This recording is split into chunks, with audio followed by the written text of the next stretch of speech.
I'm Communications Director at Wisconsin Newspaper Association, and my course of action from UW-Oshkosh, I came in as a freshman, and I wanted to be a journalism major, and I wanted to work for a newspaper, and I wanted to be a reporter, and then an editor, and on down the line.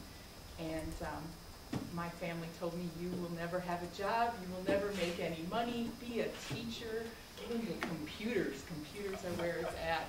You know, do these other things, don't do journalism. So, freshman year, I entertained them by taking a computer programming class. Big mistake. Then I took some more science classes. Just wasn't happening. But I also got into the intro to journalism class, and I knew that was my home, and that's where I wanted to be. That's what I enjoyed doing. And in the back of my head, the voice said, if you enjoy what you're doing and you work hard at it, you're going to find employment, you're going to have a job, you're going to be happy, it'll be fine. And pretty soon the family got quiet. I got a part-time job at the Oshkosh Northwestern. I was encouraged to join the staff at the AT. They didn't pay, but they paid over at the Northwestern. So I was a stringer, one of the first girls that did the sports desk over there. And then after a few years, while I was still taking my classes, I got the internship to do the newsroom intern. And I started working on that. I think I had one or two little stories done for a special ad section.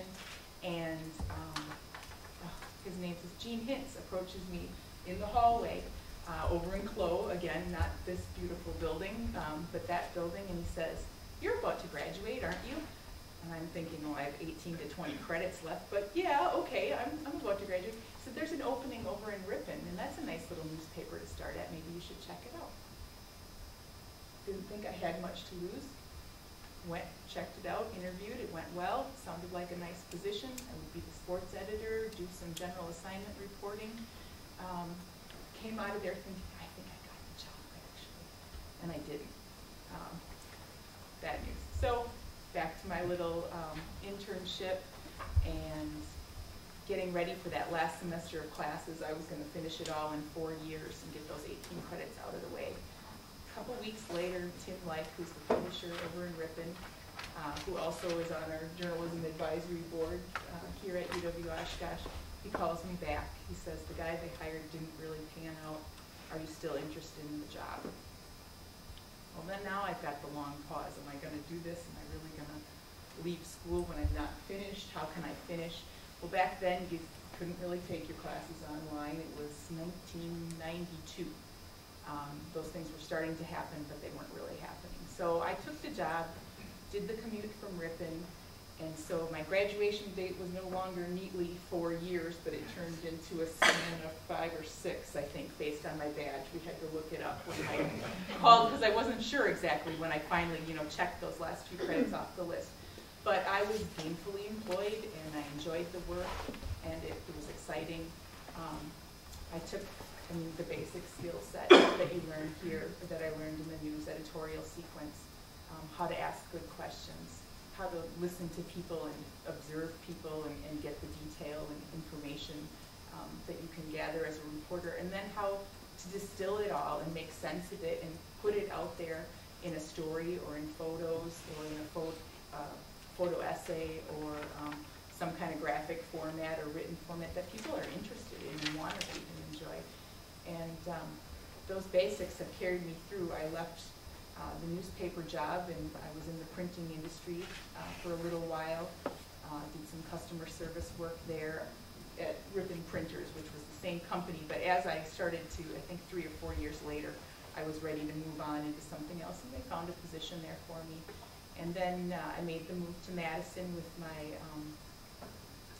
newlywed husband at the time. He had a job there, and I worked for an ad agency for a good year or two before I realized proofreading 8 hours a day is just not my calling.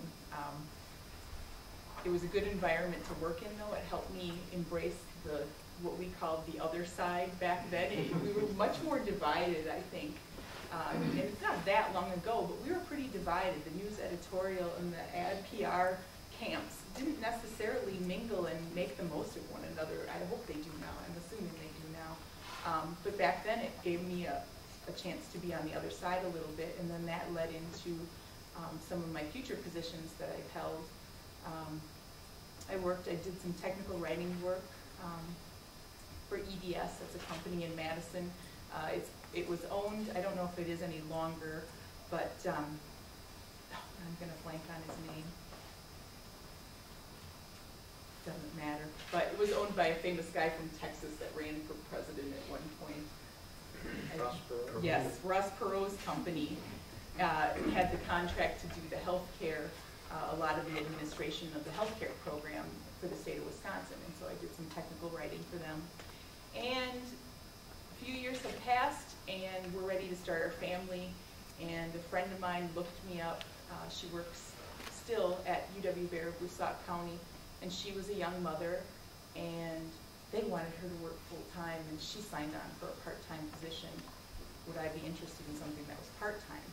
And that was perfect for me at the time. We were starting our family, and so I went to work part-time at UW-Baraboo in the University Relations Office, essentially doing the reporting and the communications work on behalf of the campus, working on recruitment and retention of students, and I did that for about 8 years on a part-time basis. We had the job share, worked very well. And by the time the 8 years were up, my children were in school, and I was thinking I could maybe take on a little bit more work again, and that's when I began work with W&A, which brought me back to newspapers again, which I always loved right from the get-go. And so now, in my role at W&A, I can be in all things newspaper, but I don't have to have the schedule and the demands of being on and reporting and doing those things at all the time. I help manage the websites for W&A. I work as a liaison for our partners program and our foundation. We do outreach with the college journalism programs and the high school journalism programs. We do contests and our conventions and training workshops and things like that. And I'm probably taking up way too much time, so